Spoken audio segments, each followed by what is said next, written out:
आज ओपीडी में एक पेशेंट मेरे पास आई, उसका बच्चा इतना ज़्यादा खांसी कर रहा था। जब मैंने उसको बोला कि इसको कफ सिरप क्यों नहीं दिया, तो उसने बोला कि मैडम कफ सिरप में तो पॉइजन है।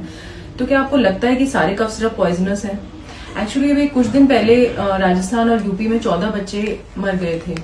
तो पता चला था कि जो उन्होंने कफ सिरप लिया था उसमें एक सब्सटेंस था जिसमें डायथिलीन ग्लाइकोल था। डायथिलीन ग्लाइकोल एक्चुअली क्या होता है कि जो किडनी के लिए टॉक्सिक होता है और बाद में जाके ब्रेन टॉक्सिसिटी भी करता है, तो उसके कारण बच्चों में डेथ हो जाती है। एक्चुअली जो कफ सिरप्स होते हैं वो थोड़े कड़वे स्वाद के होते हैं, तो उसके अंदर उसको स्वाद को मीठा करने के लिए कुछ सब्सटेंस मिलाए जाते हैं जो कि FSSAI से अप्रूव्ड होते हैं, जिसके अंदर प्रोपिलीन ग्लाइकोल और पॉन्शियोफ्लोरा जैसे सब्सटेंस होते हैं। बट उसका एक चीप सब्स्टिट्यूट आता है जिसको अपन डायथिलीन ग्लाइकोल कहते हैं। तो अगर वो मिला दिया जाए तो वो बच्चों के लिए बहुत ज्यादा न्यूरोटॉक्सिक और नेफ्रोटॉक्सिक होता है।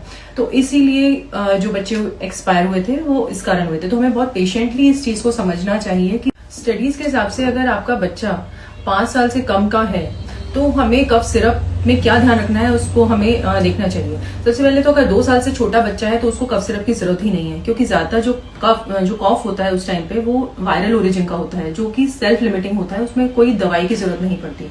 बट अगर 2 से 5 साल का आपका बेबी है और उसको खांसी बहुत ज्यादा है तो उसको डॉक्टर को जरूर दिखाएं, और डॉक्टर जो भी आपको दवाई प्रिस्क्राइब कर रहा है उसमें आप उसका इंग्रेडिएंट्स देखें।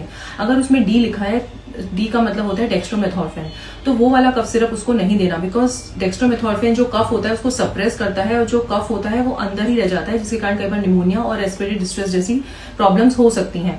और अगर 5 साल से बच्चा बड़ा है तो जो भी पीडियाट्रिशियन उसको दवाई दे रहा है उसके अंदर आप ये देखें कि डायथिलीन ग्लाइकोल नहीं होना चाहिए, क्योंकि वो एक तरह से किडनी के लिए टॉक्सिक होता है और ब्रेन टॉक्सिक होता है।